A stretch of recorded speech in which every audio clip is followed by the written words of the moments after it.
ಪಡಿಸಬೇಕು ಅಂತ ಹೇಳಿ ಮನವಿ ಮಾಡ್ತೀನಿ.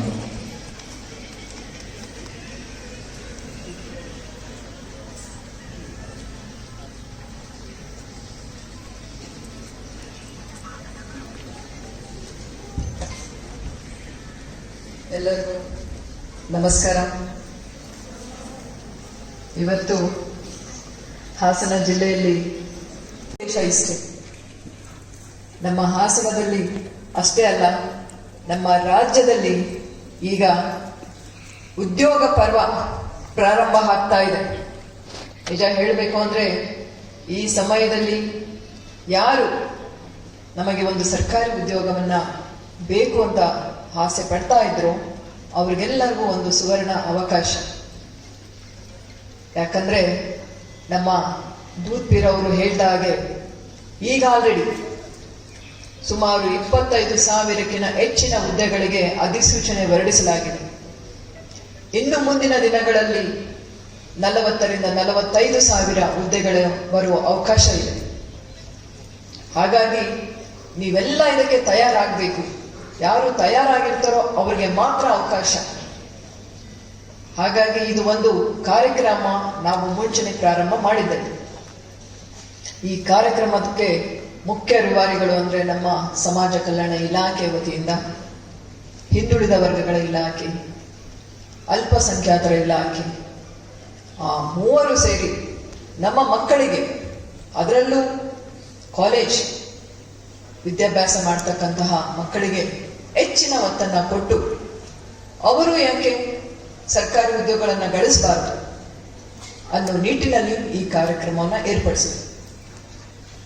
ಅದಕ್ಕೆ ಕೈ ಜೋಡಿಸ್ತಾ ನಮ್ಮ ಜೊತೆಯಲ್ಲಿ ಭಾರತೀಯ ವಿದ್ಯಾರ್ಥಿ ಸಂಘ ಮತ್ತು ಅನೇಕ ಖಾಸಗಿ ಸಂಸ್ಥೆಯವರು ಸಹ ನಮ್ಮ ಜೊತೆಯಲ್ಲಿ ಕೈ ಜೋಡಿಸಿದೆ. ಹಾಗಾಗಿ ನಮ್ಮ ಜೊತೆ ಇವತ್ತು UPSC, KPSC, KEA ಪರೀಕ್ಷೆಗಳಿಗೆ ಸಿದ್ಧತೆಯನ್ನ ಹೇಗೆ ಮಾಡ್ಕೊಳ್ಬೇಕು ಅಂತ ಹೇಳಲಿಕ್ಕೆ ಡಾಕ್ಟರ್ ಶಿವಕುಮಾರ್ ಅವರು ಇದ್ದಾರೆ, ಮುಖ್ಯಸ್ಥರು ಅಕ್ಕ IAS ಅಕಾಡೆಮಿ ಬೆಂಗಳೂರು. ಅವರು ನಿಮಗೋಸ್ಕರ ಬಂದಿದ್ದಾರೆ ಇಲ್ಲಿ, ನಿಮ್ಮನ್ನ ಉದ್ದೇಶಿಸಿ ಮಾತನಾಡಿ.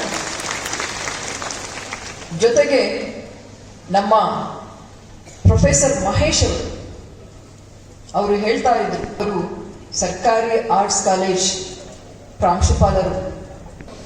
ಎಲೆಕ್ಷನ್ ಟ್ರೈನಿಂಗ್ ಹೇಳ್ತೀವಿ ಮೇಡಮ್, ನಮ್ಗೆ ಖುಷಿ ಆಯ್ತು.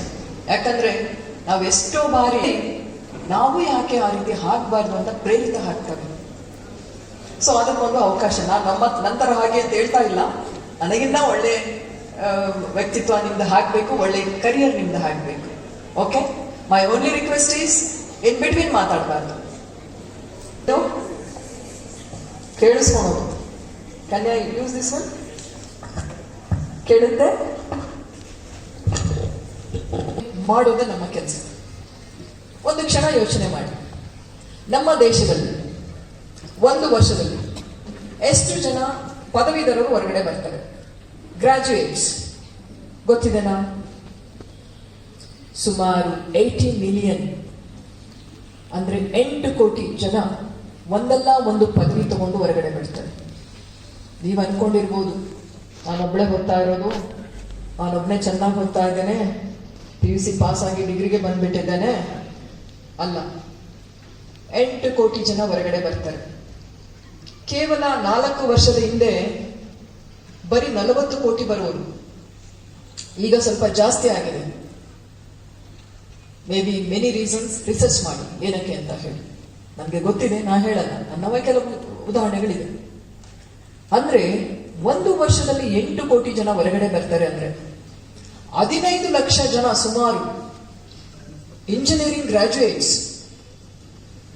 15 ಲಕ್ಷ ಜನ ವರ್ಷದಲ್ಲಿ 15 ಲಕ್ಷ ಜನ ಇಂಜಿನಿಯರಿಂಗ್ ಗ್ರಾಜ್ಯುಯೇಟ್ಸ್ ಬರ್ತಾರೆ. ಟೆಕ್ನಿಕಲ್ ಎಜುಕೇಶನ್ ಇನ್ಕ್ಲೂಡ್ ಆಗಿಲ್ಲ, ನಾಟ್ ಇನ್ಕ್ಲೂಡೆಡ್. ಆಯ್ತು, ಇನ್ಕಮ್ ಟ್ಯಾಕ್ಸ್ ಎಷ್ಟು ಜನ ಪೇ ಮಾಡ್ತಾರೆ? ಪರ್ಸೆಂಟೇಜ್ ಆಫ್ ಇನ್ಕಮ್ ಟ್ಯಾಕ್ಸ್ ಯೋಚನೆ ಮಾಡಿ. ಇನ್ನು ಎಷ್ಟು ಜನ ರಿಜಿಸ್ಟರ್ಡ್ ಅಂದ್ರೆ ನಮಗೆ ರೆಕಾರ್ಡ್ ಅಲ್ಲಿ ಎಂಪ್ಲಾಯ್ಮೆಂಟ್ ಅಂತ ಕಂಡು ಬರ್ತಾರೆ ಅಂದ್ರೆ 24%. Perhaps this number is because ಅವರು ESI PF ಡಿಡಕ್ಷನ್ ಆಗ್ತದೆ, ಒಂದು ಮೂಲದಿಂದ ತಗೊಂಡಿದ್ದಾರೆ ಇನ್ಫಾರ್ಮೇಶನ್. ಹೀಗೆ ನೋಡ್ತಾ ಹೋದ್ರೆ ನಮ್ಮ ದೇಶದಲ್ಲಿ ಎಂಪ್ಲಾಯ್ಮೆಂಟ್ ಬಗ್ಗೆ ಅವೇರ್ನೆಸ್ ತುಂಬಾ ನಮ್ಮ ಮಕ್ಕಳಿಗೆ ಇರಬೇಕಾಗ್ತದೆ.